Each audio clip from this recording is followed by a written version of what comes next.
The first raindrops hit the cracked pavement like tiny explosions of dust, each one a promise that things were about to get worse. I pulled my threadbare jacket tighter around my shoulders and glanced at Lily, who skipped ahead of me, her small hands already grimy from the morning's work. My 7-year-old daughter, so innocent, yet already hardened by a life that had taught her to search for treasure in other people's garbage. "Mama, look!" She held up an aluminum can triumphantly. "This one's not even squished." I forced a smile. "Good job, baby. Put it in the bag." The recycling center paid by weight, and every ounce meant another meal, another day with electricity, another small victory against the crushing poverty that had become our existence. I hadn't always lived like this. 3 years ago, I'd been Hannah Mills, waitress at the Pearl, a high-end restaurant downtown. I'd had an apartment, dreams of community college, and a future that, while not glamorous, had at least seemed possible. Then I'd met James, the charming sous chef, with the dazzling smile and endless promises. 9 months later, Lily had arrived, pink and perfect. 2 months after that, James had disappeared, along with the money I'd saved for Lily's first year, leaving nothing but a hastily scrawled note claiming he couldn't handle fatherhood. The rain fell harder now, and Lily's excitement faded as water soaked through her worn sneakers. "I'm cold, Mama." "I know, sweetheart. Just a little longer, okay? We need to fill this bag before we go home." Home was a generous term for our one-room apartment, in a building that should have been condemned years ago. We turned down Madison Avenue, where the wealthy residents often discarded recyclables without bothering to claim the deposits. As Lily darted toward a promising pile of garbage bags outside an upscale building, I felt the hairs on the back of my neck stand up. A sleek black SUV had pulled to the curb half a block away, the kind with windows tinted so dark they reflected the gray sky like obsidian mirrors. "Lily, wait," I called, suddenly uneasy.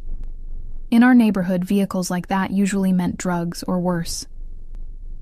The rear door opened, and a man stepped out. Even from this distance, I could feel the air change around him.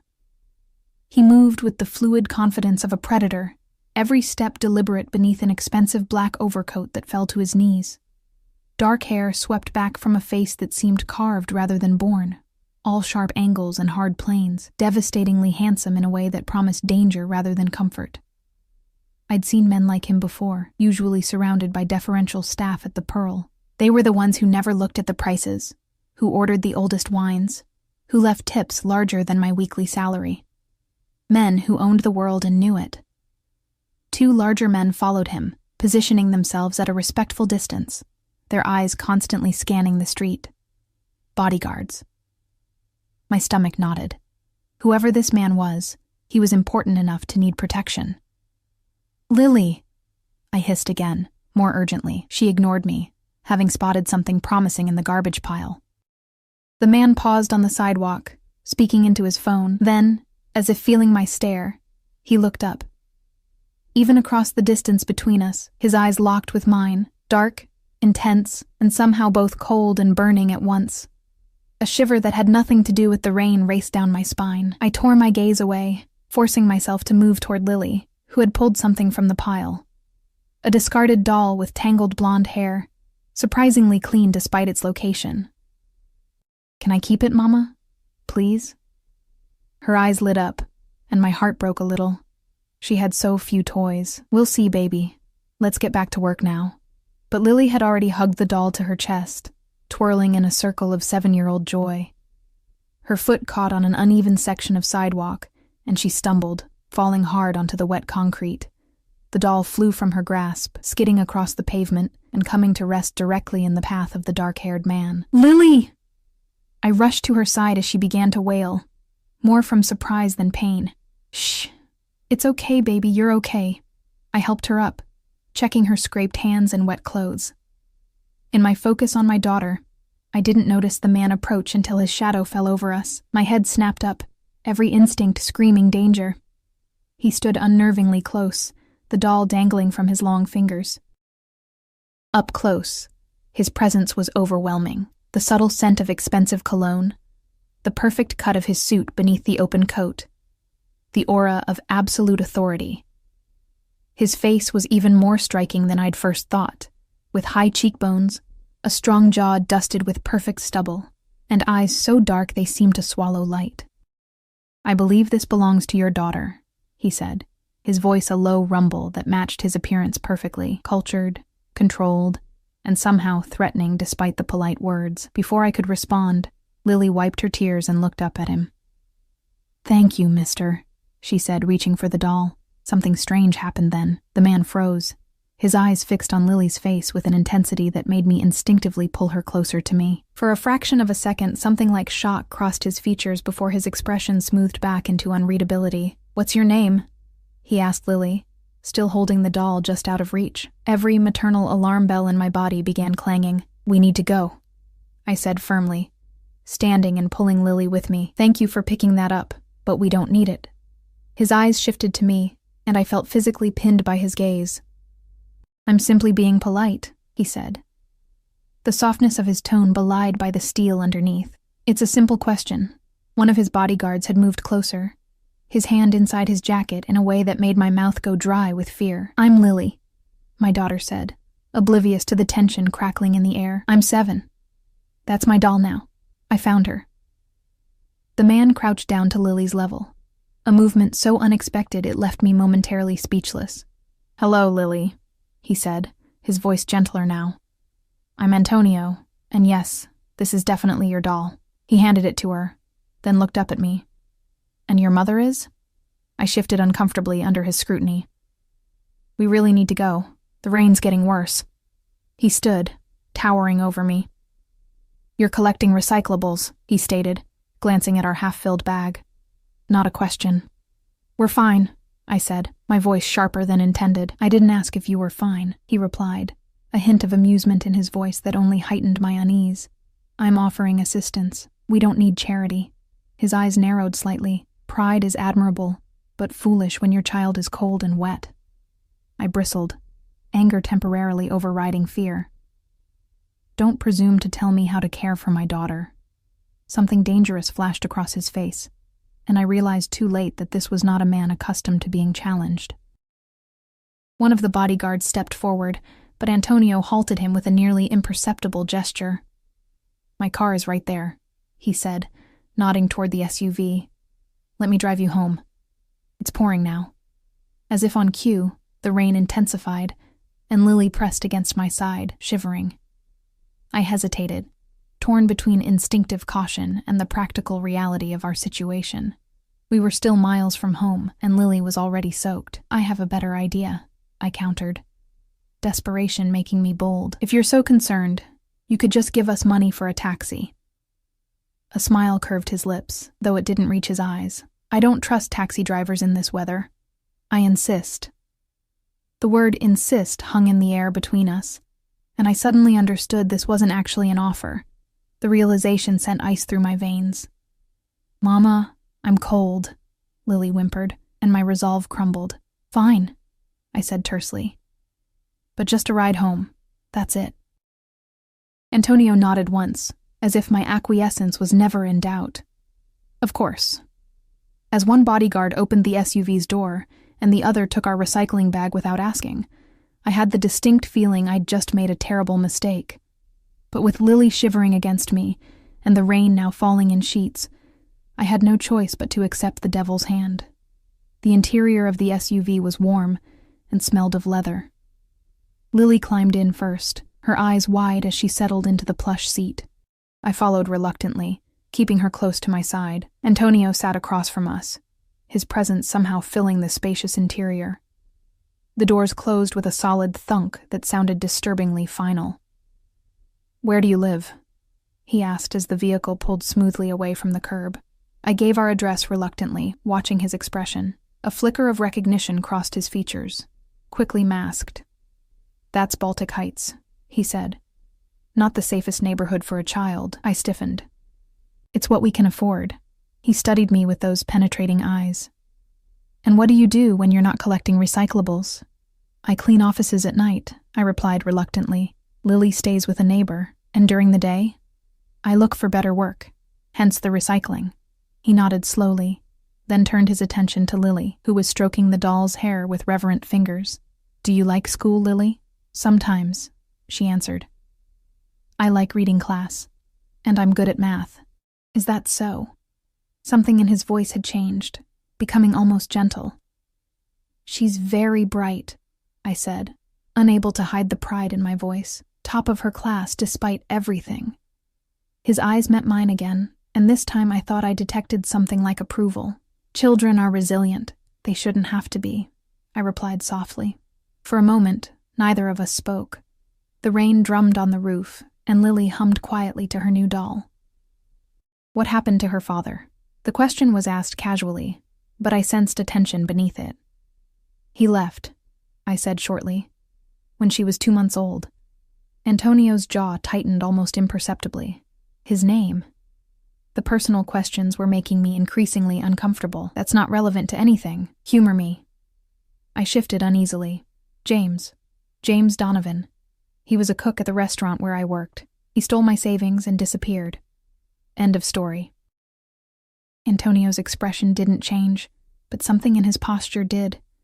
A coiling of energy, like a predator catching a scent. "I see."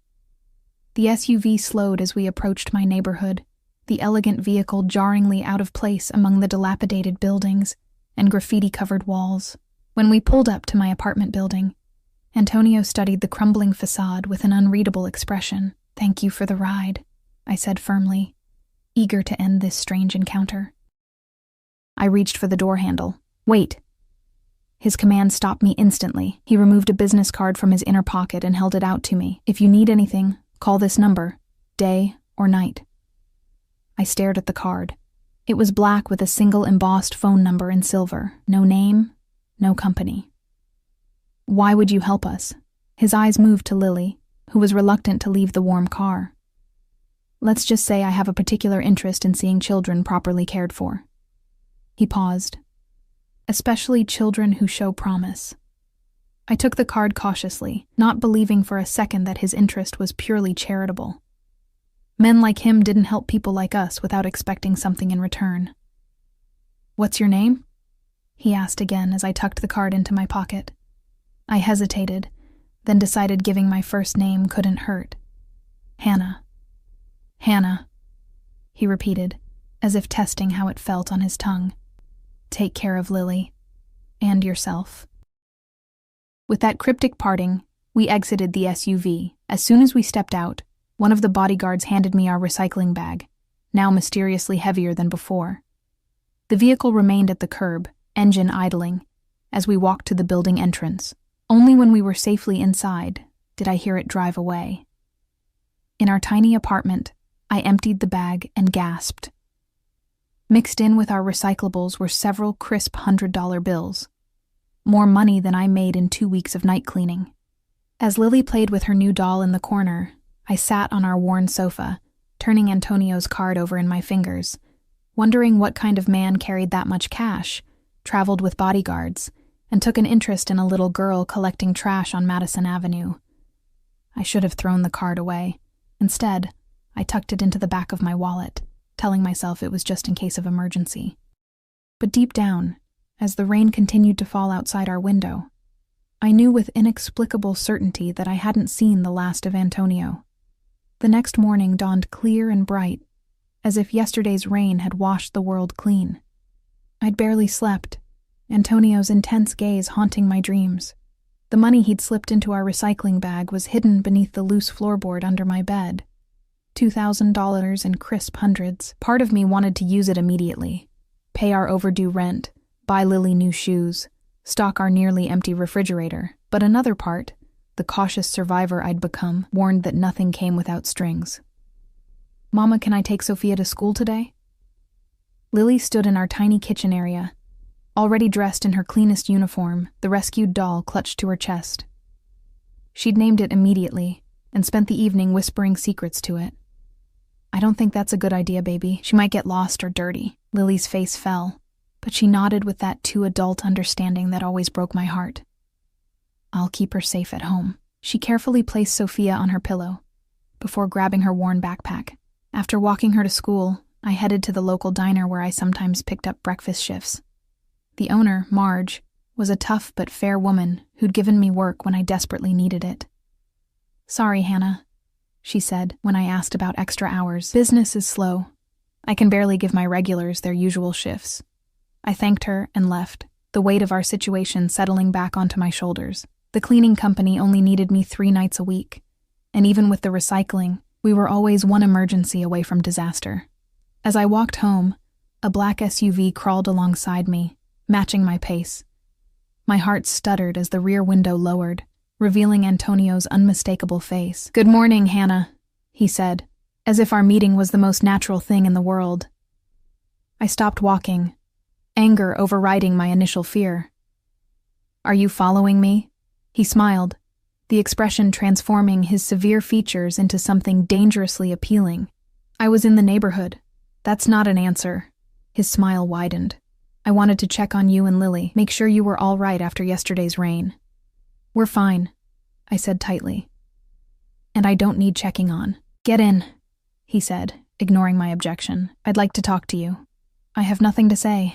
His eyes hardened slightly. "It wasn't a request, Hannah." A chill ran through me as I realized we were attracting attention from passers-by. The last thing I needed was trouble in my own neighborhood. 5 minutes, I conceded, approaching the vehicle. The door opened from within, and I slid into the leather seat, immediately enveloped by his presence. He wore a different suit today, charcoal gray, perfectly tailored to his broad shoulders and lean waist. His cologne was subtle but distinctive, something expensive and custom-made. "Where's Lily?" he asked as the SUV pulled away from the curb. "School," I replied, wondering why he cared. He nodded approvingly. "Education is important." The vehicle turned down an unfamiliar street, and alarm flared through me. "Where are we going?" I said 5 minutes. "I'm hungry," he stated matter-of-factly. "We're going to have breakfast." "I'm not hungry," I lied, my stomach choosing that moment to betray me with an audible growl. Antonio raised an eyebrow, but didn't comment on the obvious falsehood. "I insist." There was that word again. Insist. Said softly but with immovable force. We arrived at a small, exclusive-looking restaurant tucked away on a side street I'd never noticed before. The host's eyes widened when Antonio entered, and we were immediately ushered to a private table in the back. No words were exchanged, but a bottle of sparkling water and 2 cups of coffee appeared instantly. "You come here often," I observed. "I own it," he replied simply, studying the menu despite not having opened it. My eyebrows shot up. "You own a restaurant."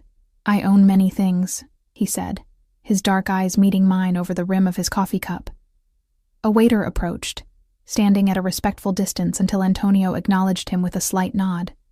"The usual for me, Marco, and for the lady." He looked at me expectantly. "Just coffee is fine," I said, uncomfortable with his presumption. "She'll have the crepes with fresh berries, a side of the house-made sausage, and a glass of fresh orange juice," Antonio corrected smoothly. As the waiter departed, he added, "You need to eat." I bristled at being managed. "I'm capable of ordering for myself." "Evidently not, since you were going to have just coffee despite being obviously hungry." His tone was maddeningly reasonable. I leaned forward, keeping my voice low. "What do you want from me, Antonio? People like you don't help people like me without expecting something in return." He regarded me thoughtfully, taking a sip of his coffee before answering. "What kind of person do you think I am, Hannah?" The question caught me off guard. "Wealthy, powerful, dangerous," I replied honestly. "Not someone who picks up strangers in the rain out of kindness." A smile played at the corners of his mouth. "Perceptive. But you've missed something important. And what's that?" "I am also exceedingly curious." He leaned back as the waiter returned with our food. "And your daughter fascinated me." My protective instincts flared. "Leave Lily out of whatever this is." His expression darkened. "Don't mistake my interest for something unseemly. I would never harm a child." The conviction in his voice was startling, as was the flash of genuine anger in his eyes at my implication. "Then what do you want?" I pressed, even as the aroma of the food in front of me made my mouth water. He gestured to my plate. "Eat while we talk." I reluctantly took a bite of the crepes, which were possibly the most delicious thing I'd ever tasted. Antonio watched with satisfaction as I continued eating, unable to maintain my resistance in the face of such expertly prepared food. "I have a proposition for you," he said finally. I tensed, my fork pausing midway to my mouth. "I'm not that desperate," he laughed, the sound rich and unexpectedly genuine. "Not that kind of proposition, Hannah. I'm offering you a job." "A job," I repeated skeptically. "My regular housekeeper is taking a leave of absence for health reasons. I need someone reliable to manage my residence. The position includes accommodation for you and Lily." I blinked in surprise. "You want me to be your maid? You don't know anything about me." "I know enough," he countered. "You're hardworking, resourceful, and fiercely protective of your daughter. Those are qualities I value, and we would live in your house?" The idea seemed absurd. "In the staff wing. You'd have your own suite, 2 bedrooms, a private bathroom, and a small sitting area. The salary is $20,000 a month, plus benefits including health insurance for both of you, and a college fund for Lily." I nearly choked on my orange juice. $20,000? That's ridiculous for housekeeping. His expression remained impassive. "I value competence and discretion. The salary reflects that." I set down my fork, my appetite suddenly gone. "What's the real reason you're offering this? And don't say it's because you were impressed with how I collect recyclables." Antonio studied me for a long moment, his dark eyes unreadable. "Let's just say I see potential in you. And in Lily." "That's not an answer. It's the only one you'll get for now." He pushed a folder across the table that I hadn't noticed before. "The details of the position, including responsibilities and compensation. Review it and let me know your decision by tomorrow." I didn't touch the folder. "And if I say no?" Something dangerous flickered in his eyes. "That would be unfortunate, for both of us." The implied threat hung in the air between us. But when he spoke again, his voice was gentler. "Hannah, I'm not offering charity. I need someone for this position, and you need a better life for your daughter. It's a mutually beneficial arrangement." I reluctantly took the folder. "I'll think about it." "Excellent." He signaled for the check, which appeared instantly. After signing it, he stood, buttoning his suit jacket in one fluid motion. "My driver will take you home. I can walk." "In this neighborhood? I think not." He offered me his hand, and after a moment's hesitation, I took it. His palm was warm and surprisingly calloused, not the soft hand of someone who'd never worked. The contact sent an unexpected current up my arm. He held on a fraction too long before releasing me, his eyes holding mine with an intensity that made my breath catch. The ride back to my apartment was silent, my mind racing with the implications of his offer. It was too good to be true, which meant there had to be a catch. Men like Antonio didn't make generous offers without hidden motives. When the SUV pulled up to my building, Antonio handed me a cell phone. "This is for you. My number is programmed in. Call me with your decision." I stared at the sleek device. "I have a phone." "This one is secure," he said, as if that explained everything. As I stepped out of the vehicle, he added, "One more thing, Hannah. I had someone look into James Donovan." I froze, turning back to face him. "What? Why?" Antonio's expression was unreadable. "The man who abandoned you and Lily doesn't exist. At least not as you described him. There's no record of a James Donovan working at the Pearl or any other restaurant in the city during that time period." My mind reeled. "That's impossible. I lived with him for almost a year." "Which means he lied to you about his identity." Antonio leaned forward slightly. "I can help you find out who he really is, if you accept my offer." He closed the door before I could respond, the SUV pulling away smoothly from the curb. I stood there clutching the phone and folder, feeling as if the ground had shifted beneath my feet. Back in our apartment, I opened the folder with trembling hands. The contract inside was detailed and professional, outlining duties that seemed straightforward: managing the household staff, overseeing meal planning, ensuring the residence ran smoothly. The compensation package was even more generous than Antonio had described, including educational benefits for both Lily and me. I paced our tiny living room, arguing with myself. Taking the job meant placing myself and Lily under Antonio's control, in his home, subject to his rules. Refusing meant continuing our precarious existence, always one mishap away from homelessness. And then there was the matter of James. Had he really lied about everything? The possibility made me sick to my stomach, but also explained the ease with which he'd vanished from our lives. If Antonio could help me discover the truth. The sound of knocking interrupted my thoughts. Opening the door, I found Mrs. Petrovich, our elderly neighbor, who sometimes watched Lily. "Hannah, dear, the landlord was here," she said, her voice quavering with distress. "He says everyone must leave by the end of the month. They're demolishing the building." My blood ran cold. "What?" "He can't do that without proper notice." She shook her head sadly. "He doesn't care about legalities. Says he has powerful friends who'll make sure it happens no matter what." After she left, I sank onto our worn sofa, Antonio's folder still in my hands. The timing couldn't be coincidental. Was this his doing? Creating a situation that forced my hand? I pulled out the new phone and stared at it, conflicted and afraid. If I called him, I was stepping into a world I didn't understand, aligning myself with a man whose power and motives remained mysterious. If I didn't, I was condemning Lily to continued hardship, possibly even homelessness. When I picked Lily up from school that afternoon, her excited chatter about her day faded when she saw my expression. "What's wrong, Mama?" she asked, her small hand tightening in mine. I forced a smile. "Nothing, baby. I just have a lot on my mind." "Is it about the man from yesterday? The one with the car?" I glanced down at her in surprise. "Why would you ask that?" She shrugged with childish innocence. "He looked at me funny, like he knew me." A chill ran down my spine. "What do you mean, sweetie?" "Just funny. Like," she scrunched up her face, searching for the right words, "like when Miss Garcia sees me at the grocery store and is surprised I exist outside of school." I laughed despite my unease. I'm sure it wasn't like that. But as we walked home, her words echoed in my mind, like he knew me. Had Antonio recognized something in Lily? A resemblance to someone he knew, perhaps? That night, after Lily was asleep, I sat in the dim light of our kitchenette, Antonio's phone in my hand. The eviction notice had been slipped under our door while we were out, 30 days to vacate, no exceptions. Even if it was illegal, fighting it would require money for a lawyer we didn't have and time we couldn't spare. My finger hovered over his number. Whatever game Antonio was playing, he held all the cards, and now, it seemed, he had orchestrated circumstances to ensure I had no choice but to play along. With a deep breath, I pressed call. He answered on the first ring, as if he'd been waiting.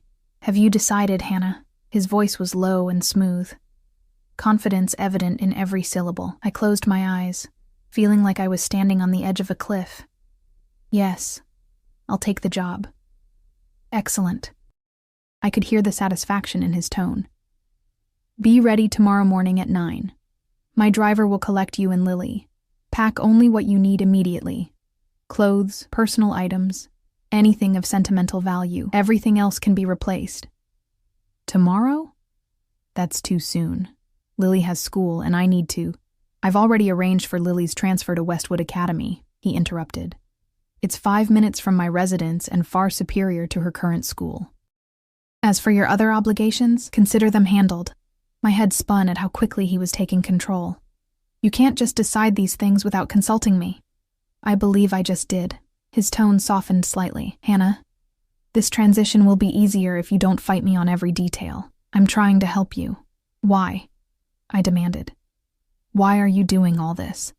There was a long pause before he answered. "Let's just say I'm investing in your future. And Lily's." Before I could press further, he added, "Get some rest. Tomorrow will be a busy day." The line went dead, and I sat in the silence of our shabby apartment, wondering if I'd just made a deal with the devil. But as my eyes fell on Lily's sleeping form, her arms wrapped around her new doll, I knew I'd make the same choice 1,000 times if it meant giving her a better life. Whatever Antonio's true motives, whatever secrets he was keeping, I would discover them. And if necessary, I would protect my daughter from him, just as I'd protected her from everything else in her short, difficult life. Outside, the moon cast silver light through our cracked window, illuminating the small space that had been our home. Tomorrow, everything would change. For better or worse, we were now bound to Antonio and whatever future he had planned for us. 9 o'clock the next morning found us standing on the curb outside our building, surrounded by 4 suitcases containing our meager possessions. Lily clutched Sophia in one hand and my fingers in the other, her eyes wide with a mixture of excitement and apprehension. "Are we really going to live in a mansion, Mama?" she asked for the 10th time since I'd explained our situation in simplified terms. "I don't know if it's a mansion exactly," I hedged, though based on everything I'd seen of Antonio so far, it probably was. "But it will be nicer than here and you'll have your own bedroom." Her eyes widened. A whole room just for me? The thought of such luxury, a luxury that should be every child's right, made her practically vibrate with excitement. I smiled despite my anxiety, her joy momentarily eclipsing my misgivings. The now familiar black SUV appeared precisely on time, followed by a second identical vehicle. Both drivers emerged simultaneously, moving with military precision to load our luggage into the second SUV. "Ms. Mills," the first driver said with a slight bow of his head. "Mr. Ricci is expecting you at the residence." Ricci. So that was Antonio's last name. Italian, as I'd suspected from his first name and olive complexion. The driver opened the door, and Lily scrambled in eagerly while I took one last look at the dilapidated building that had been our home. For all its flaws, it represented independence, safety, and anonymity. Walking away felt like surrendering something vital, even as I recognized the necessity. The drive took us from our neighborhood to increasingly affluent areas of the city, finally winding through streets lined with mansions hidden behind high walls and elaborate gates. After 20 minutes, we turned onto a private road that curved through immaculately landscaped grounds before revealing Antonio's residence. Mansion didn't begin to cover it. The house, if such an understated word could be applied to this structure, was a modern architectural masterpiece of stone, steel, and vast expanses of glass, perched on a hillside overlooking the city. 3 stories of angular elegance surrounded by meticulous gardens, with what appeared to be a separate guest house visible through the trees. "Holy cow," Lily whispered, pressing her nose against the window. "It's like a castle." The SUV stopped at the base of wide stone steps leading to massive front doors. As we exited the vehicle, those doors opened, and Antonio himself emerged, flanked by a middle-aged woman in a simple gray dress. He wore casual clothes today, dark jeans and a black cashmere sweater that somehow looked as formal and imposing as his suits. The change in attire did nothing to diminish his commanding presence. "Welcome," he said, descending the steps to meet us. His eyes swept over me briefly before settling on Lily with that same intense scrutiny I'd noticed during our first encounter. "I trust the drive was comfortable?" "Yes, thank you," I replied stiffly, hyper-aware of my worn jeans and simple blouse next to his obvious luxury. Antonio gestured to the woman beside him. "This is Mrs. Winters, my estate manager. She'll be your direct supervisor and will show you around today." Mrs. Winters offered a polite smile that didn't quite reach her eyes. "Welcome to Ravenswood, Ms. Mills." "Ravenswood?" I echoed. "The name of this property," Antonio explained, his hand coming to rest briefly on my lower back as he guided me toward the entrance. The casual contact sent an unexpected warmth through me despite my reservations. Inside, the foyer soared 3 stories high, dominated by a spectacular spiral staircase, and illuminated by a crystal chandelier that must have cost more than I'd earned in the past 5 years combined. Lily gasped audibly, her grip on Sophia tightening as she tried to take in everything at once. "This is amazing," she breathed, her voice echoing slightly in the vast space. Antonio's expression softened as he looked down at her. "Would you like a tour, Lily?" She nodded enthusiastically, then glanced at me for permission. I hesitated, but nodded. Antonio extended his hand to her, and after a moment's consideration, she took it. The sight of my daughter's tiny fingers engulfed by his large hand sent a complicated mix of emotions through me. Wariness, certainly, but also a strange sense of rightness that I immediately tried to suppress. "Mrs. Winters will show your mother the staff wing and her duties," Antonio said to Lily. "You and I will explore the parts of the house you might enjoy most, the library, the game room, perhaps the indoor pool." "There's a pool inside the house?" Lily's eyes threatened to pop out of her head. Antonio chuckled, a rich sound that transformed his severe features. "Indeed there is. Shall we?" As they moved toward a corridor on the right, I stepped forward instinctively. "I should come with you." Antonio turned back, his expression unreadable. "Mrs. Winters needs to brief you on household protocols, and I promised to transfer Lily's academic records today. I thought you might appreciate the time to settle in while I learn more about her educational needs." The reasonable explanation did nothing to ease my discomfort at being separated from my daughter in this unfamiliar environment. But before I could object further, Lily tugged excitedly on Antonio's hand. "Can we see the pool first?" she asked. Her earlier shyness completely evaporated. "Of course," he replied, with a warmth I hadn't heard in his voice before. As they walked away, he placed his free hand protectively on Lily's shoulder, and I caught his murmured words. "I think you're going to like it here, little one." Mrs. Winters cleared her throat discreetly. "If you'll follow me, Ms. Mills, I'll show you to your quarters first so you can freshen up. Then we'll discuss your responsibilities." I followed her through a different corridor, trying to memorize our route through the labyrinthine house.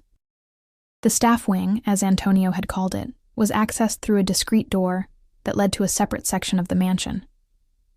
While less ostentatious than the main house, it was still more luxurious than anywhere I'd ever lived.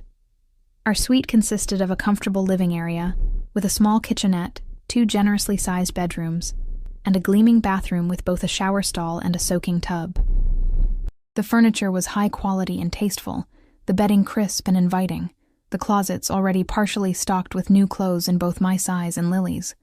"Mr. Ricci had these delivered this morning," Mrs. Winters explained, noting my surprised expression. "He said you would need an appropriate wardrobe for your position here." I ran my fingers over a silk blouse that probably cost more than a month's rent at our old apartment. "This is excessive. Mr. Ricci expects his staff to present a certain image," she replied neutrally. "You'll find a uniform for your work duties in the closet as well, though he mentioned you're free to dress casually when not performing official functions." After giving me a few minutes to inspect the space, she led me on a tour of the mansion's service areas, the industrial kitchen where a chef and his assistants were already preparing lunch, the laundry facilities, the staff dining room, the security office where stern-faced men monitored an elaborate system of cameras covering every inch of the property. "The security team is extensive," I observed as we passed another guard stationed discreetly in a hallway. Mrs. Winters' expression remained impassive. "Mr. Ricci values his privacy and safety." "What exactly does he do?" I asked, trying to sound casual. "For work, I mean."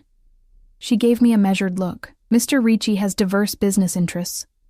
Import-export, real estate, hospitality, among others. Your employment agreement includes a confidentiality clause. I suggest you review it carefully." The implied warning was clear: don't ask questions. But that only intensified my determination to learn exactly what kind of man now controlled our lives. We concluded the tour in a wood-paneled office where Mrs. Winters outlined my duties in more detail. I would be responsible for coordinating the household staff of 12, managing schedules, overseeing inventory for household supplies, and ensuring everything ran smoothly. "Mr. Ricci travels frequently but entertains at home several times a month," she explained. "These events require meticulous planning and discretion. His guests are often influential individuals who value their privacy." "I understand," I said, though I wasn't sure I did. What kind of influential individuals required such careful handling? Politicians? Celebrities? Or something less legitimate? "I should mention," she continued, her tone slightly softer, "that Mr. Ricci rarely takes such a personal interest in his staff. Your position here is unusual." I met her gaze directly. "In what way?" She hesitated, choosing her words carefully. "In the 15 years I've managed this household, he's never personally recruited someone for a position, nor has he ever installed staff members with children in the main residence." "Then why me? Why now?" Mrs. Winters shook her head. "That's not for me to speculate on. I simply thought you should be aware that your situation is unprecedented." Our conversation was interrupted by the arrival of a security guard at the door. "Mrs. Winters, Mr. Ricci requests Ms. Mills's presence in the study immediately." My heart rate accelerated. "Is Lily all right?" "The child is fine," the guard assured me. She's with Marta in the kitchen, helping make cookies. Relief washed through me, followed quickly by irritation that Antonio had once again separated me from my daughter without consultation. The guard escorted me through the house to a set of double doors guarded by 2 more security personnel. They opened the doors without knocking, revealing a spacious study dominated by floor-to-ceiling bookshelves and a massive desk behind which Antonio sat, phone to his ear. He motioned me inside without pausing his conversation. "I don't care what it costs," he was saying, his voice cold and clipped. "Find him. Use whatever resources necessary." He listened briefly, then added, "No excuses, Marco. I want results within 48 hours. He ended the call and set the phone down deliberately. "Hannah," he said, gesturing to a chair across from his desk. "Please, sit." I remained standing. "Where's Lily?" "Making chocolate chip cookies with my chef," he replied. "She's perfectly safe and quite enjoying herself. Please sit. We need to talk." Reluctantly, I took the offered seat, acutely aware of the power dynamic between us. Antonio studied me for a moment, his dark eyes unreadable. "Your daughter is remarkable," he said finally. "Intelligent, observant, resilient. You've done well with her despite your circumstances." "Thank you," I replied cautiously, uncertain where this was heading. He leaned forward slightly. "I've enrolled her at Westwood Academy starting Monday. It's the best private school in the city." My eyebrows shot up. "Private school? That wasn't part of our agreement. Consider it a benefit of your employment," he said smoothly. "The education she'll receive there will open doors for her future, doors that would otherwise remain closed." I couldn't argue with his logic, but his unilateral decision-making continued to unsettle me. "You should have discussed it with me first." "Would you have objected to giving her the best possible education?" "Of course not, but..." Then there was nothing to discuss. He opened a folder on his desk. "I've reviewed her current academic records. She's significantly ahead of her peers in mathematics and reading comprehension. With proper guidance, she could be truly exceptional." His interest in Lily's academic potential struck me as strange. "Why do you care so much about my daughter's education?" Antonio's expression shifted subtly, something like regret flickering across his features before disappearing. "Let's just say I recognize untapped potential when I see it." "There's more to it than that," I pressed. "You've gone to extraordinary lengths for us. This job, this living situation, now an expensive private school. What do you really want?" He closed the folder deliberately and met my gaze directly. "I told you I'm looking into James Donovan. I've discovered something interesting." The abrupt change of subject caught me off guard. "What about him?" "The man you knew as James Donovan was actually called James Mitchell. He worked as a line cook at the Pearl for exactly 3 months before disappearing. Before that, his employment history is suspiciously vacant." My breath caught. "How do you know this?" "I have resources," he said simply. "Mitchell also abandoned 3 other women in similar circumstances over the past decade. Different names each time, same modus operandi, charm, move in, steal, disappear. Anger and humiliation washed through me. So I was just another mark, so it would seem." Antonio leaned back in his chair. "But there's more. Mitchell isn't his real name either. His actual identity is proving elusive." I shook my head, struggling to process this information. "Why would someone go to such lengths? He wasn't even stealing that much money." Antonio's expression darkened. Perhaps money wasn't his primary motivation. A chill ran down my spine. "What do you mean?" Before he could answer, a soft knock at the door interrupted us. It opened to reveal Lily, her face and clothes dusted with flour, her eyes bright with excitement. "Mama, I made cookies." She rushed to my side, then remembered her manners and turned to Antonio. "Thank you for the tour, Mr. Antonio. Your house is amazing." His severe expression instantly softened. "You're very welcome, Lily. And please, just call me Antonio." "Antonio," she repeated, testing the name. "Marta says dinner will be ready in 30 minutes. She made lasagna because it's Italian like you." He chuckled, the sound surprisingly warm. "Did she now? Well, I'm sure it will be delicious." He rose from his desk. "Why don't you show your mother to your suite so you can both clean up for dinner? We'll continue our conversation later, Hannah." I stood, taking Lily's flower-covered hand in mine. As we turned to leave, Antonio called after us. "Hannah, one more thing." I paused, looking back at him. "I have guests arriving tomorrow evening. Nothing formal, just a few business associates. I'd like you and Lily to join us for dinner." It wasn't a request. "Is that part of my job description?" A smile played at the corners of his mouth. "Consider it an opportunity to see how the household functions during an event, and for me to introduce you properly to my circle." With that cryptic statement, he dismissed us with a nod, as Lily led me through the mansion, chattering excitedly about everything she'd seen. I couldn't shake the feeling that Antonio was playing a game whose rules I didn't understand. That evening, after sharing a surprisingly relaxed dinner with Antonio and several staff members in the informal dining room, I tucked Lily into her new bed. She fell asleep almost immediately, exhausted from the day's excitement and surrounded by luxury she'd never known. I returned to the living area of our suite to find a package on the coffee table that hadn't been there before. Inside was an elegant black dress, matching shoes, and a note in bold masculine handwriting. "For tomorrow evening." Anger flared at his presumption, but curiosity won out. I held the dress against me, noting that it was exactly my size. The material was exquisite, the design sophisticated yet understated, expensive without being ostentatious. A soft knock at the door startled me. I opened it to find Antonio standing there, his tall frame filling the doorway. He'd changed from his casual clothes into dark slacks and a crisp white shirt open at the collar, looking effortlessly elegant, even in this relaxed state. "May I come in?" he asked, his voice low. I hesitated, acutely aware that I was alone with him, Lily asleep in the next room. "It's late." "It won't take long." Reluctantly, I stepped aside. He entered, his presence immediately making the spacious suite feel smaller. His eyes fell on the dress still in my hands. "It suits you," he observed. "Though I haven't seen it on you yet." "It's too much," I said, setting it down carefully. "Like everything else you've done." He moved further into the room, stopping beside the large window that overlooked the city lights below. "You should get used to it, Hannah. This is your life now." "For how long?" I challenged. "Until you tire of your little charity project? Until you find someone more interesting to rescue?"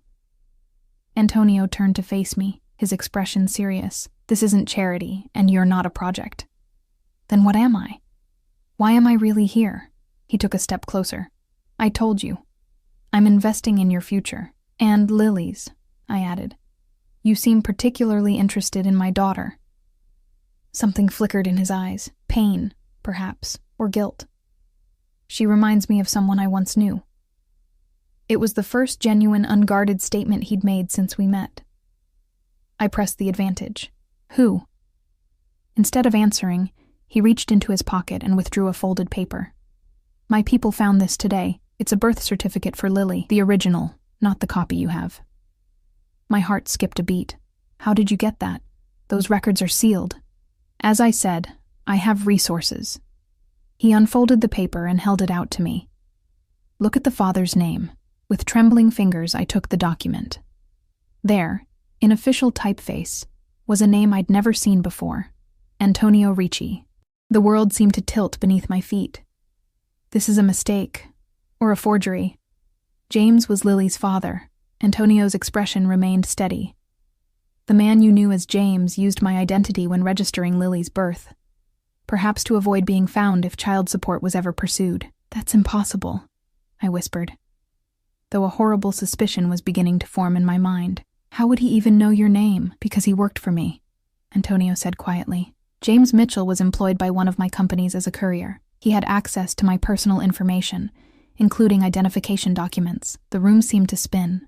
I sank onto the sofa, the birth certificate clutched in my hand. "So all of this, finding us, bringing us here, it was because you thought you might be Lily's father?" Antonio sat beside me, close enough that I could feel the heat from his body. I knew I wasn't her biological father, but seeing my name on that document created a responsibility I couldn't ignore. A responsibility I repeated hollowly. Is that what we are to you? His hand covered mine, warm and surprisingly gentle. You're much more than that, Hannah. Both of you. I pulled my hand away, anger replacing shock. Stop playing games. Tell me why we're really here. Antonio was silent for a long moment, his dark eyes searching my face. When he finally spoke, his voice was softer than I'd ever heard it.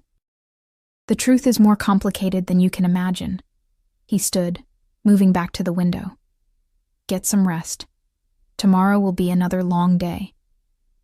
And just like that, he was gone, leaving me with more questions than answers, and a birth certificate that made no sense. I stared at the elegant black dress he'd provided, wondering what other surprises awaited me in this beautiful, dangerous new world. Outside my window, the city lights blurred as tears of frustration filled my eyes. Whatever Antonio's real motives, whatever secrets he was keeping, I was now entangled in a web of his making. And somewhere in that web lay the truth about Lily's father, and the mysterious man who had so suddenly and completely taken control of our lives. Morning sunlight filtered through the elegant curtains of our suite, painting golden patterns across the floor. I'd barely slept, my mind racing with questions about Antonio, the birth certificate, and what it all meant for Lily and me. I'd examined the document repeatedly during the night, looking for signs of forgery, but it appeared authentic in every detail. Lily, oblivious to my turmoil, woke with unbridled enthusiasm for another day in our new home. Can we go swimming in the indoor pool today, Mama? Antonio said I could use it whenever I want. I smiled despite my unease. Maybe later, baby. I have to learn my new job today, and we need to get you settled in. And after breakfast in the staff dining room, where several household employees welcomed us warmly, Mrs. Winters appeared to continue my orientation. Lily was whisked away by a young woman named Elisa, who was apparently the household tutor, to assess her academic level before Monday's school start. Mr. Ricci requested that Lily spend the morning with Elisa, Mrs. Winters explained, noting my hesitation. He wants to ensure she's properly prepared for Westwood Academy. I bit back my objections. Fighting every decision Antonio made would only create tension, and for now, Lily seemed happy and well cared for. Better to choose my battles carefully. The morning passed in a whirlwind of introductions and explanations. I met the entire household staff, the chef and his 2 assistants, the 3 housekeepers, the groundskeeper and his team, the chauffeurs, and some of the security personnel. Everyone was professional and competent, though I noticed they all shared a certain wariness when speaking about Antonio, respect mixed with what might have been fear. Mr. Ricci has exacting standards, the head housekeeper told me diplomatically when I asked about his temperament as an employer. He rewards excellence generously, but does not tolerate mistakes. By midday, my head was spinning with information. I joined Lily for lunch in a sun-filled conservatory, relieved to find her animated and excited about her morning. Elisa is so nice, Mama. She says I'm really good at math, and she gave me books to read before school starts on Monday. And guess what? Antonio came to see what we were doing, and he helped me with a really hard problem. Her eyes shone with admiration. He's super smart. I tried to ignore the pang of jealousy at how quickly Antonio was winning her over. That's wonderful, sweetie. I'm glad you're enjoying your lessons. After lunch, Mrs. Winters showed me to Antonio's private office, where I would apparently be working when not supervising the household. A sleek desk with a computer had been set up in a corner of the spacious room, positioned so that I would have my back to his larger desk. Mr. Ricci prefers to have his household manager nearby for immediate consultation, Mrs. Winters explained, her tone neutral, but her eyes conveying something unspoken. I'm to work in his office? I asked, uncomfortable with the arrangement. Isn't that unusual? As I mentioned yesterday, your position here is unprecedented. She hesitated, then added in a lower voice, a word of advice, Ms. Mills. Mr. Ricci is not a man who accepts boundaries easily. He takes what he wants and arranges the world to suit his preferences. I suggest you adapt accordingly. Before I could press her for clarification, the office door opened and Antonio strode in, followed by 2 men in expensive suits. He paused briefly when he saw us, his eyes lingering on me with an intensity that made my skin warm. Hannah, he acknowledged with a slight nod. Mrs. Winters, Please show Ms. Mills to the kitchen. Marta needs assistance planning next week's menus. It was a clear dismissal. As we left, I caught fragments of the men's conversation. Something about shipping containers and customs inspections. Business talk, seemingly legitimate, though the serious expressions and lowered voices suggested otherwise. The afternoon passed quickly as I familiarized myself with the household routines and schedules. By evening, I felt marginally more prepared for my role, though questions about Antonio and his interest in us continued to plague me. As instructed, I dressed for dinner in the black dress Antonio had provided. The fit was perfect, the material draping elegantly over my curves without being too revealing. The matching heels added 3 inches to my height and an unexpected boost to my confidence. I styled my hair in a simple updo and applied minimal makeup, wanting to look professional rather than attempting to impress. When I emerged from my bedroom, Lily gasped. "Mama, you look like a princess." She herself wore a new dress, a deep blue velvet with a satin sash that made her look older than her 7 years. "You look beautiful too, baby. Did Elisa help you get ready?" She nodded happily. "She did my hair, and Antonio sent the dress especially for me. Isn't it pretty?" Another gift. Another decision made without consulting me. I swallowed my irritation, unwilling to dampen Lily's excitement. "It's gorgeous. Shall we go? We don't want to be late." We followed a staff member to the main dining room, an imposing space with a table that could seat 20, now set for 8 with fine china, crystal, and silver. Antonio stood at the far end, deep in conversation with a distinguished older man. He looked up as we entered, and for a moment, his carefully controlled expression slipped, revealing something raw and hungry in his gaze, as it traveled from my face down the length of my body. He recovered quickly, excusing himself from his companion to greet us. Tonight he wore a perfectly tailored black suit with a charcoal shirt and no tie, the top buttons undone to reveal a hint of tanned skin at his throat. The effect was devastating, formal yet somehow intimate. "Hannah," he said, taking my hand and bringing it briefly to his lips in a gesture that seemed both old-fashioned and startlingly sensual. "You look exquisite." Heat crept up my neck at the compliment and the casual touch. "Thank you for the dress," I said stiffly. "It wasn't necessary." "I disagree," he murmured, his eyes holding mine a moment longer than was comfortable, before he turned to Lily with a genuine smile. "And you, little one, look like a proper young lady tonight." Lily beamed up at him. "Thank you for my dress, Antonio. It's the prettiest one I've ever had." "You're very welcome." He placed a gentle hand on her shoulder. "Come, let me introduce you both to my guests." The other attendees were an eclectic group. The older man I'd noticed earlier, introduced as Judge Harmon, a sleek, elegantly dressed woman named Sofia Vega, who apparently ran a chain of luxury hotels, a sharp-eyed man called Mikhail Petrov, with a slight Russian accent, and 2 younger men who were clearly subordinates to Antonio, introduced simply as Vincent and Marco.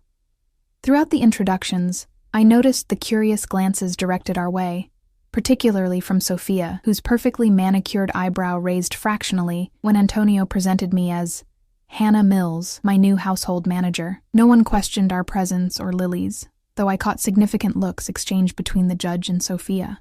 Dinner was a sumptuous affair prepared by Antonio's chef. The conversation flowed easily, touching on politics, art, and business ventures that sounded legitimate enough, though there were occasional cryptic references I couldn't decipher.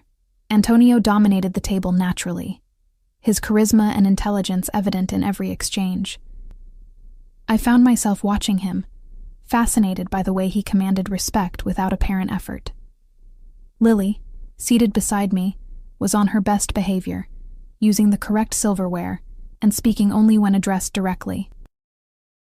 I noticed Antonio watching her with something like pride, particularly when she answered Judge Harmon's question about her favorite subjects at school with remarkable articulation for a 7-year-old. "She has quite a mind," the judge observed, glancing meaningfully at Antonio. Remarkable resemblance, too. Antonio's expression remained neutral, but I felt him tense slightly beside me. Indeed. After dessert, Lily began to fade, her excitement giving way to tiredness. Antonio noticed immediately and gestured to one of the staff members, hovering discreetly near the wall.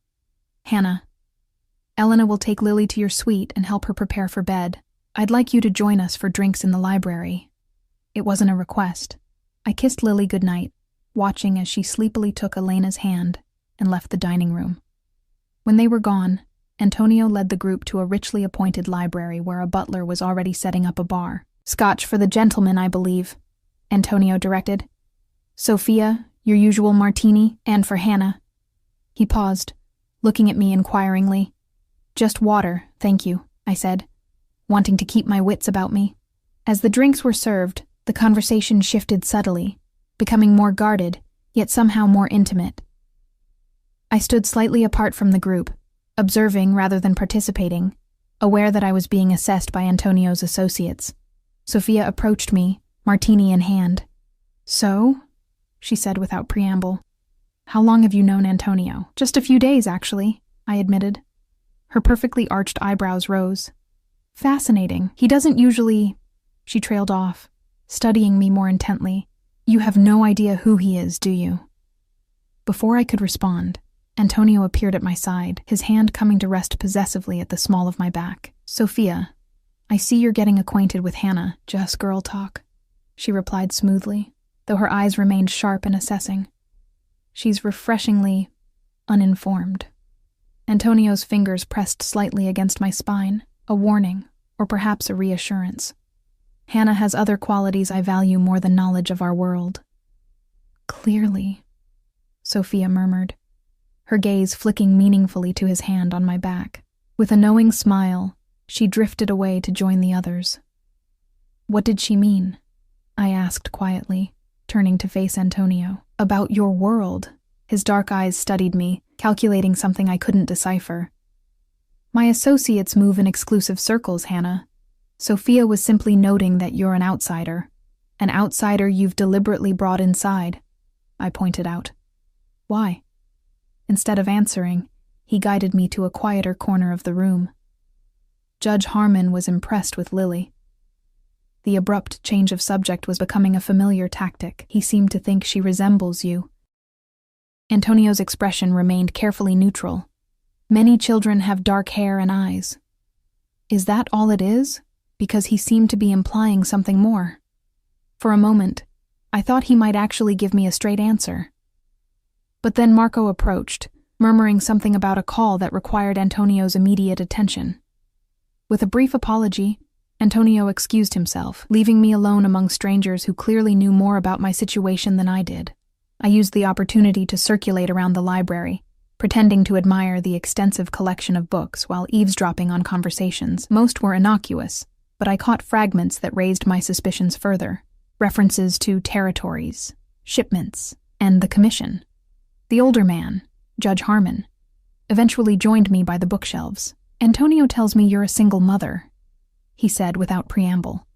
"That must have been challenging." "We managed," I replied, uncomfortable with his scrutiny. He nodded thoughtfully. "And the girl's father? Not in the picture, I understand." "No, he left when she was an infant." The judge sipped his scotch. "A shame. A child needs a father." He glanced toward the door through which Antonio had disappeared, though perhaps that's being remedied. Before I could question his meaning, Antonio returned, his expression grim. He made directly for me and the judge, his body language tense. "We have a situation," he said in a low voice to the older man. "Marco will brief you. If you'll excuse us, Hannah and I need to speak privately." Without waiting for a response, he took my elbow and guided me firmly from the library and down a corridor I hadn't seen before, eventually stopping before a heavy wooden door secured with an electronic keypad. He entered a code, and the door swung open to reveal what appeared to be a private study, smaller and more personal than his formal office. "What's happening?" I asked as he closed the door behind us. "Is something wrong?" Antonio crossed to a cabinet and poured himself a drink. "My men have located James Mitchell," he said abruptly, "or whatever his real name is." My breath caught. "Where?" "In a town about 3 hours from here, living under yet another false identity." He turned to face me, his expression hard. "He's married with a 2-year-old son." The news hit me like a physical blow. While I'd long since stopped loving the man who'd abandoned us, the confirmation that he'd simply moved on to create another family, another life that didn't include Lily, was painful. "Why are you telling me this?" I asked, struggling to keep my voice steady. Antonio set down his glass and moved closer. "Because I'm going to confront him tomorrow. And I want you to come with me." "What? Why would I do that? Don't you want answers?" His eyes searched mine. "Don't you want to know why he used my name on Lily's birth certificate? Why he targeted you specifically?" The questions had been haunting me since Antonio showed me the document. "Of course I do, but then be ready at 9 tomorrow morning." His tone brooked no argument. "My security team will watch Lily. She'll be perfectly safe here." I wrapped my arms around myself, suddenly cold despite the room's comfortable temperature. "What are you going to do to him?" Antonio's expression darkened. "That depends on his answers. You can't hurt him," I said quickly. "Whatever he did, violence isn't the solution." A bitter laugh escaped him. "You have no idea what I'm capable of, Hannah, or what he deserves." Fear crawled up my spine, not for myself, but for what might happen tomorrow. "I won't be part of something illegal or violent. You won't have to be." He stepped closer, close enough that I could smell his cologne and the faint scent of scotch on his breath. "But you deserve to look him in the eye, to hear the truth from his own lips." I wanted to refuse, to insist on staying with Lily, but curiosity and a burning desire for answers overrode my caution. "Fine, I'll go, but only to talk." Antonio smiled, a predator's smile that sent a shiver through me. "Of course." He reached out suddenly, his fingers brushing a strand of hair from my face with unexpected gentleness. "The dress suits you perfectly," he murmured. I knew it would. The abrupt shift in conversation and the intimate gesture caught me off guard. "I should check on Lily," I said, taking a step back. "Of course." His hand fell away, but his eyes remained intent on mine. "Rest well, Hannah. Tomorrow will be illuminating." I left him there, my mind reeling with questions about what the morning would bring. In the quiet of our suite, I found Lily already asleep, Sophia clutched in her arms. I sat on the edge of her bed, watching her peaceful face and wondering how our lives had changed so drastically in just a few days. What connected Antonio Ricci, powerful and dangerous man, to James, the charming cook who'd stolen my heart and savings before disappearing? Why would James use Antonio's name on Lily's birth certificate? An act that seemed designed to attract the very attention he'd presumably been avoiding. Most importantly, what would happen when we confronted him tomorrow? I changed out of the elegant black dress and into comfortable pajamas, but sleep eluded me. Around midnight, I gave up trying and wandered to the living area of our suite, where I was surprised to find a thick folder on the coffee table that hadn't been there earlier. Inside was a comprehensive dossier on James Mitchell, including photographs of him with various women over the years, employment records showing his pattern of short-term jobs followed by sudden departures, and police reports filed by 2 women claiming theft and fraud. The most recent photo showed him with a pretty blonde woman and a toddler boy, standing in front of a modest suburban home, the perfect image of family contentment. The sight of him, older, slightly heavier, but unmistakably the man I'd once loved, made my stomach churn with anger and grief. Not for the loss of him, but for what he'd taken from Lily. A father's love, stability, the security of knowing she was wanted. The last page of the file was a copy of an internal memo from what appeared to be one of Antonio's companies, dated 5 years ago. It documented the theft of several identification documents from a secured office, including a passport and driver's license belonging to Antonio Ricci. The suspected thief was listed as James Mitchell, recently hired courier, so Antonio had been telling the truth about that part, at least. James had worked for him, had stolen his identity documents. But why use Antonio's name specifically for Lily's birth certificate? It seemed like an unnecessary risk, especially if he was planning to disappear, unless that had been the point all along. Unless Lily was somehow part of a larger scheme targeting Antonio Ricci. The thought chilled me to the bone. I closed the file and returned to bed. But sleep remained elusive. Tomorrow, I would face the man who had betrayed me so completely, and perhaps finally learn the truth about my daughter's connection to Antonio Ricci. As I drifted into fitful sleep, the last image in my mind was Antonio's face. dark eyes burning with an emotion I couldn't name as he promised that tomorrow would be illuminating. Illuminating, or devastating. Either way, I sensed that after tomorrow, nothing would ever be the same again. 9 o'clock found me sitting beside Antonio in the back of his SUV, my hands clenched tightly in my lap as we drove through the countryside. 2 more identical vehicles followed us, carrying what Antonio called his security team. Men whose hard eyes and concealed weapons suggested their duties extended far beyond simple protection. "You're nervous," Antonio observed, breaking the silence that had persisted since we left Ravenswood an hour earlier. "Wouldn't you be?" I countered. "I haven't seen this man since he abandoned his 2-month-old daughter. I have no idea what I'm going to say to him." Antonio's hand covered mine briefly, an unexpected gesture of comfort. "You don't have to say anything. Your presence alone will be enough to unsettle him." "And then what?" I asked, searching his face. "What exactly are you planning to do?" His expression remained impassive. "That depends entirely on his answers." The cryptic response did nothing to ease my anxiety. I turned to look out the window, watching as upscale suburbs gave way to more modest neighborhoods. Saying goodbye to Lily this morning had been harder than I'd anticipated, though she seemed content enough to spend the day with Elisa, excited about baking cookies and swimming in the indoor pool. "Tell me about him," Antonio said suddenly, "about your time together." I glanced at him in surprise. "Why?" "Humor me." After a moment's hesitation, I began to speak, recounting how James, or whoever he really was, had charmed his way into my life. He'd started at the Pearl 2 weeks after I did, all easy smiles and casual kindness. He'd noticed things about me, my preference for daisies over roses, how I took my coffee, the novel I kept in my bag for slow periods during shifts. Looking back, I realized how calculated those observations had been, how deliberately he'd crafted himself to appeal to me. "We moved in together after 4 months, I continued, the memories both painful and distant now. I got pregnant 2 months later. It wasn't planned, but he seemed happy about it. Even suggested we get married eventually." I laughed bitterly. Obviously, that was never his intention.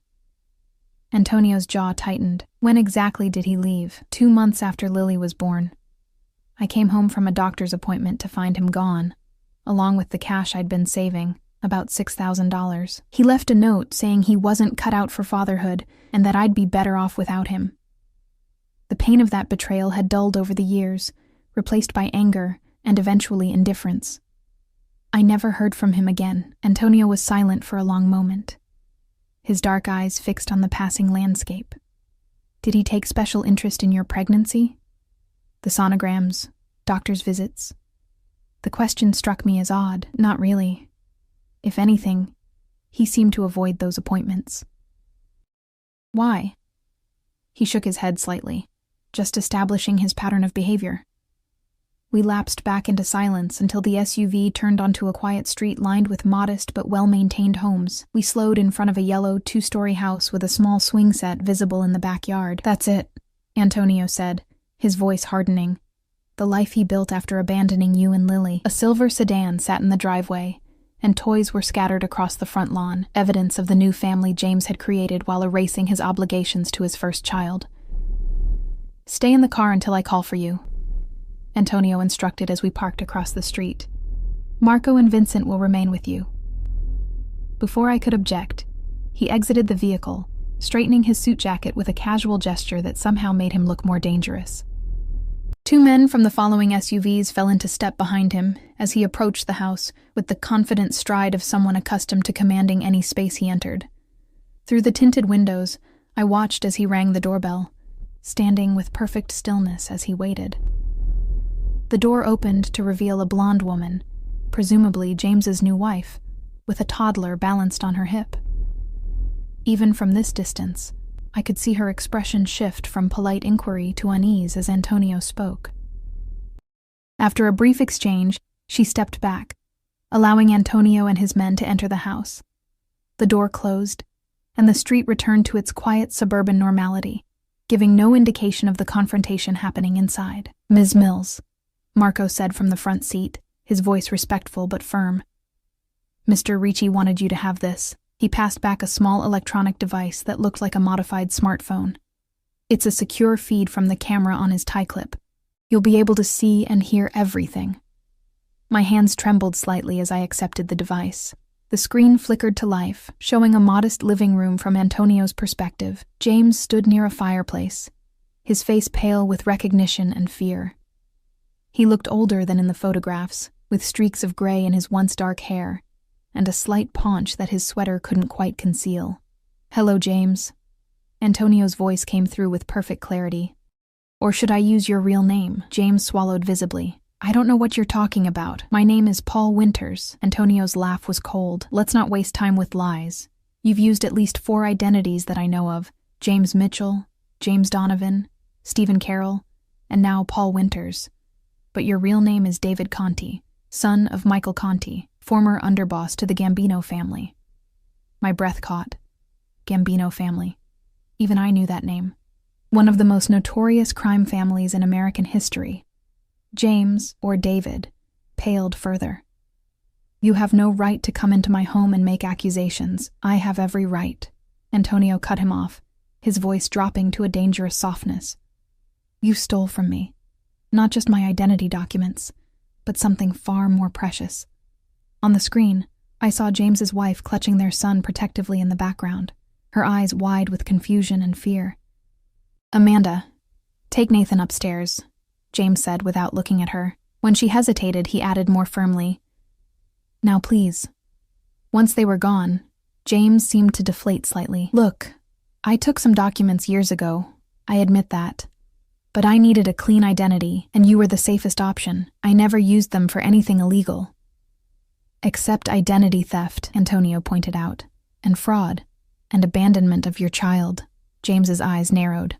"Which child would that be? The one you apparently know about, or the one upstairs who has no idea his father has been lying to him since birth?" "I'm talking about Lily," Antonio said, his voice now razor sharp. "The daughter you abandoned 7 years ago. The daughter whose birth certificate bears my name as the father." Understanding dawned on James's face, followed quickly by calculation. "So that's why you're here. You found the birth certificate. Why did you do it?" Antonio demanded. "Of all the names you could have used, why mine?" James's expression shifted to something almost like amusement, because it was perfect. "You were known for your liaisons with beautiful women. The idea that one might have had your child and kept it secret was entirely plausible. And it gave me insurance." "Insurance?" "If my father ever found me, if the families ever came looking, I'd have leverage. The great Antonio Ricci's secret daughter." He shrugged. "I never actually planned to use it. It was just contingency planning." My stomach twisted with disgust. He'd used our daughter as a potential bargaining chip in some criminal chess game. Antonio took a step closer to James, who instinctively backed away. "You used an innocent child as insurance against a threat that was never coming for you. Your father died 10 years ago. No one in the old families cares about David Conti anymore. You ruined lives for nothing." "I didn't ruin anything," James protested. "Hannah was fine. The kid was fine. I left them money. You stole Hannah's savings." Antonio interrupted, his voice deadly quiet. "You left her to raise your daughter alone in poverty. You're a disgrace to your family name, to your own blood." A flash of genuine anger crossed James's face. "Don't pretend this is about Hannah or the kid. This is about your precious reputation. Afraid people might think you abandoned your own child? That your bloodline was being raised in some slum?" Antonio moved so quickly the camera image blurred. When it stabilized, he had James by the throat, pinned against the wall. "Listen carefully," he said, his voice so low I had to strain to hear it. "I could end your miserable existence right now. I could make you disappear so completely your wife and son would never know what happened to you, just like you did to Hannah and Lily." James struggled uselessly against Antonio's grip. "You wouldn't dare. Not here." "Oh, I would." Antonio released him abruptly, stepping back. "But that would make me like you, a man who abandons his responsibilities. Instead, I'm going to give you a choice." James rubbed his throat, eyeing Antonio warily. "What kind of choice?" "Option 1. You sign away all parental rights to Lily. You acknowledge the fraud you committed. You never contact Hannah or Lily again, and you tell your wife exactly who and what you really are. And option 2? James asked hoarsely. Antonio smiled coldly. There is no option 2. There's only the consequence of refusing option 1. The threat hung in the air between them. After a long moment, James nodded. I'll sign whatever you want. I never wanted the kid anyway. Antonio's hand shot out again, this time grabbing James by the shirt front. Her name is Lily, and she is worth 1,000 of you. My vision blurred with tears at the fierce protection in Antonio's voice. For all his danger and mystery, in that moment, his defense of Lily seemed to come from a place of genuine care. It's time, Marco said quietly from the front seat. Mr. Ricci wants you inside. Heart pounding, I exited the SUV and crossed the street, escorted closely by Marco and Vincent. The front door opened before we reached it, one of Antonio's men ushering us inside. James stood in the living room, now seated on the couch with papers spread on the coffee table before him. His head snapped up when I entered, his expression cycling rapidly through shock, guilt, and finally a poor attempt at casual indifference. Hannah, he said, as if we'd parted on good terms just yesterday. You look well. Don't, I said, my voice steadier than I'd expected. Don't pretend we're old friends catching up. Antonio moved to my side, his presence solid and reassuring. James, or David, was just signing the paperwork relinquishing all parental rights to Lily and acknowledging his fraud in using my name on her birth certificate. James's pen hovered over the final document. I never meant to hurt anyone, Hannah. I was in a bad situation. Save it, I interrupted. I don't care about your excuses. I just want to know one thing. Did you ever love her? Even for a moment? He had the grace to look ashamed. I'm not good with kids. Never have been. But she seemed like a good baby. Cute, you know? If things had been different, but they weren't different, I said flatly. You made your choices. Now we're making ours. He nodded and signed the final paper, then stood. So that's it? We're done here? Antonio placed a hand at the small of my back. Almost. There's the matter of your wife. James paled. You can't tell her. She wouldn't understand. Then explain it better, Antonio said coldly, or I will. A woman's voice called down from upstairs. Paul, is everything okay? James closed his eyes briefly. Give me some time, please. Antonio studied him for a long moment, then nodded. 1 week. Then I contact her directly with the full truth. And David? If you run again? If you abandon another child? He left the threat unspoken but unmistakable. As we turned to leave, I paused, facing the man I'd once thought I loved. Lily is brilliant, by the way. She's at the top of her class, loves math, and has more compassion in her little finger than you have in your entire body. You missed out on knowing an amazing person. His eyes dropped, unable to meet mine. I'm sorry, Hannah, for whatever that's worth. It's worth nothing, I replied honestly, but Lily and I are going to be just fine without you. Outside, the spring sunshine seemed brighter somehow, as if a cloud had lifted. I inhaled deeply, feeling lighter than I had in years. Are you all right? Antonio asked as we walked back to the waiting vehicles. Surprisingly, yes, I answered. I think I needed that closure more than I realized. In the SUV, as we pulled away from James's borrowed life, Antonio studied me with an expression I couldn't quite read. What happens now? I asked. With the birth certificate situation? My lawyers will file the correct paperwork. Lily's birth certificate will be amended to show James, or David, as her biological father. Your legal position as her mother remains unchanged, of course. I nodded, processing this. And us?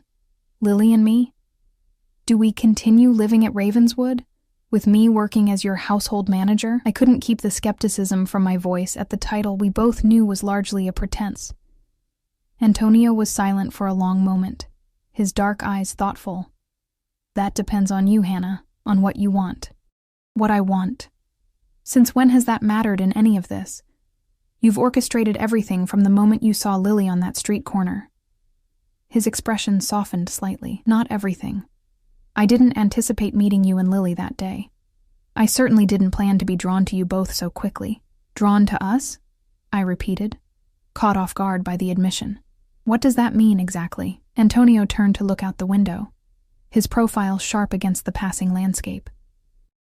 When I saw Lily that day, something about her seemed familiar. Not physically. She doesn't resemble me, despite what some might think, but there was something in her spirit, her resilience, that reminded me of myself as a child. He turned back to me, his expression more open than I'd ever seen it. And then there was you, fiercely protective, proud despite your circumstances, unwilling to accept charity even when it meant going hungry yourself. How could I not be intrigued? So you brought us to your home out of curiosity? The explanation seemed insufficient for the extraordinary measures he'd taken. At first, yes, he admitted. I wanted to understand why James had used my name on Lily's birth certificate. I wanted to know if there was some connection I was missing.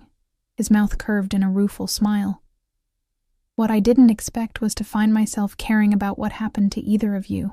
The confession hung between us, fraught with implications neither of us seemed ready to address directly. And now, I asked softly, now that you know the truth about James and his schemes, now I find myself reluctant to let you go. The simple honesty of his words caught me by surprise. Both of you. We fell silent as the SUV continued its journey back to Ravenswood. My mind raced with questions, with possibilities I hadn't allowed myself to consider before today. Antonio Ricci was dangerous. That much was clear from every interaction I'd witnessed, from the deference of his staff to the fear in James's eyes. He lived in a world of power and privilege that was entirely foreign to me. And yet there was something undeniably compelling about him, about the intensity of his focus, and the unexpected gentleness he showed to Lily. I don't know you, I said finally. Not really. I don't know what you do, who you are beyond these glimpses I've seen. Then stay and find out, he replied, his voice low and persuasive. Give yourself time. Give Lily time in a stable environment with the opportunity she deserves. The offer was tempting, more than tempting, but I needed honesty between us if there was any hope of building something real. I need to know who I'm dealing with, I insisted. No more half-truths or evasions. If we're going to stay, if we're going to explore whatever this is between us, I need to understand your world. Antonio studied me for a long moment, his expression serious. My family has been involved in certain businesses for generations, some legitimate, some less so. I've worked hard to shift our interests toward legal enterprises. But yes, there are still connections to the old ways. You're saying you're what, a mobster? The word felt melodramatic, something from movies rather than real life. His mouth quirked. That term is rather outdated. Let's say I'm a businessman with complex holdings and historical family connections that occasionally require unconventional problem-solving. It wasn't a full confession, but it was more candor than he'd shown before.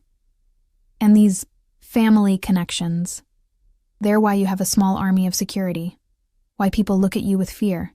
Respect, he corrected. And yes, in my position, certain precautions are necessary. I considered this, trying to reconcile the man beside me, the man who had defended Lily so fiercely, who looked at me with such intense interest, with the dangerous figure James had clearly feared. I don't know if I can be part of that world, I said, honestly. I'm not asking you to be part of that aspect of my life, he replied. I'm asking you to give us a chance to see what we might become to each other, without the pretense of employer and employee. The SUV turned through the gates of Ravenswood, the mansion appearing ahead of us, grand and imposing in the afternoon sunlight. As we pulled up to the entrance, I saw Lily running down the steps, Elisa following more sedately behind her. "Mama! Antonio!" she called, her face alight with excitement. "I learned to swim underwater today." Antonio's expression transformed, softening into something warm and genuine as he exited the vehicle and crouched to receive Lily's enthusiastic hug. "Did you now? That's very impressive." Watching them together, her small arms around his neck, his large hand gently supporting her back, I felt something shift within me. Whatever Antonio Ricci was to the rest of the world, to Lily, he had become someone safe, someone who saw her value and encouraged her growth. And to me, that remained to be discovered. That night, after Lily was asleep, I found Antonio in his study, working at his desk. He looked up as I entered, his expression cautiously hopeful. "I've been thinking about your offer," I said, closing the door behind me. "About staying here, about exploring us." He set down his pen, giving me his full attention. "And?" "I'm willing to try," I said carefully, "but on my terms. I won't be your employee anymore. That power dynamic is too problematic. I'll find my own work, contribute to our expenses. Lily can stay at Westwood if it's truly the best school for her, but I need to maintain my independence." Antonio considered this, his dark eyes thoughtful. "And where would you live during this exploration?" "We could stay here for now," I conceded. "In the guest house, perhaps, rather than the staff quarters. A certain distance might be healthy while we figure this out." A smile played at the corners of his mouth. "You drive a hard bargain, Hannah Mills." "I've learned from recent experience," I replied with a small smile of my own. He rose from his desk and approached me slowly, stopping close enough that I could feel the warmth radiating from him, but not touching me. "I agree to your terms, with one condition of my own, which is honesty," he said simply. "Complete transparency between us, no matter how difficult the truth might be." I nodded. "Agreed." He reached out then, his hand gently cupping my cheek. "May I?" he asked, his voice dropping to a whisper. In answer, I leaned forward and pressed my lips to his. The kiss was tentative at first, exploratory, but quickly deepened into something heated and intense. His arms encircled me, drawing me against the solid warmth of his chest as my hands found their way into his hair. When we finally broke apart, both slightly breathless, I saw something new in his eyes, not just desire, but a vulnerability I hadn't glimpsed before. "Whatever happens between us," he said quietly, "I want you to know that Lily will always have my protection and support. Not out of obligation or guilt, but because she deserves every opportunity life can offer." The promise touched me deeply. "And me?" His thumb traced the curve of my cheek. "You, Hannah Mills, have managed to intrigue, challenge, and captivate me in ways I never expected. I think we have a great deal to discover about each other." 6 months later, Lily and I moved from the guest house into the main residence, my relationship with Antonio having evolved from cautious exploration to genuine partnership. He continued to navigate his complex business world, though increasingly focused on legitimate enterprises, while I pursued a degree in business management that he encouraged but didn't finance, honoring my need for independence. Lily thrived at Westwood Academy, her natural intelligence nurtured by excellent teachers. She and Antonio developed a special bond, his fierce protectiveness balanced by genuine delight in her achievements. Though he never tried to replace her biological father, he became the steady, loving paternal figure she had always deserved. James, or David, eventually told his wife the truth about his past, a confession forced by Antonio's deadline rather than moral courage. Their marriage ended, though he maintained a relationship with his son, perhaps having learned something from the daughter he'd abandoned. As for Antonio and me, we built something neither of us had expected to find, a partnership based on mutual respect, shared values, and eventually, love that grew deeper with each passing day. The shadows of his world never fully disappeared. But together we found a balance, creating a family forged not by blood, but by choice and commitment. On Lily's 8th birthday, Antonio presented her with a small velvet box containing a delicate gold locket. Inside was a tiny photograph of the three of us, taken during a weekend trip to the coast. "Does this mean you're going to be my dad now?" Lily asked him with characteristic directness as she admired the gift. Antonio glanced at me, his eyes seeking permission before he answered. At my slight nod, he turned back to Lily with uncharacteristic emotion visible on his face. "If you'll have me," he said simply. "Nothing would make me prouder." Lily considered this with the seriousness only a child can bring to life's most important questions. "I think I'd like that," she decided. "You're good at math like me, and you make Mama smile." That evening, as we watched Lily playing in the garden with the puppy that had been Antonio's 2nd birthday gift to her, he took my hand in his. "I never expected this," he admitted quietly. "A family. A chance to be more than my father's son.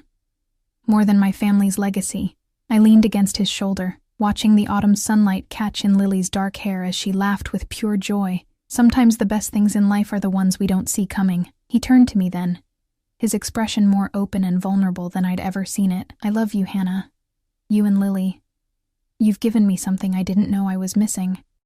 We love you too, I replied, realizing with perfect clarity that despite all the improbable circumstances that had brought us together, despite the shadows in his past and the challenges we would undoubtedly face in the future, I had found my home, not in the magnificent house around us, but in the family we had created together.